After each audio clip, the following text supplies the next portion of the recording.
कितीही आरोप झाले तरी घोटाळेबाजांवर ईडीच्या कारवाया सुरूच राहणार, मोदींचा इशारा. भ्रष्टाचाराविरोधातल्या कारवाईमुळे विरोधकांचा संताप, मोदींचा टोला.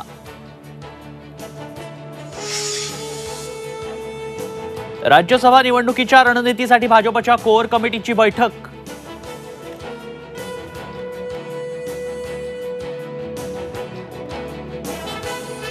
भाजप चौथी जागा लढवल्यास निवडणूक अटळ, राज्यात पुन्हा घोडेबाजार तेजीत येण्याची शक्यता.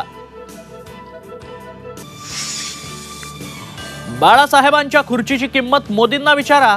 राजन साळवींच्या ईडी चौकशीवरून उद्धव ठाकरेंचा भाजपवर निशाणा. राजन साळवींची जबाबदारी माझी, ठाकरेंचा खंबीर पाठिंबा. राजकारण्यांची सुपारी घेऊन सोशल मीडियावरून अधिसूचनेवर टीका. जरांगेंचा आरोप, कायद्यात बदलासाठी 10 फेब्रुवारीपासून आमरण उपोषण. जरांगेंचा नवा अल्टिमेटम, तर जरांगेंना आंदोलनाची गरज नाही, देसाईंची प्रतिक्रिया. आणि मुंबईत सलग तिसऱ्या वर्षी मालमत्ता करात वाढ नाही. राज्य मंत्रिमंडळाच्या बैठकीत निर्णय, मुंबईकरांना मोठा दिलासा.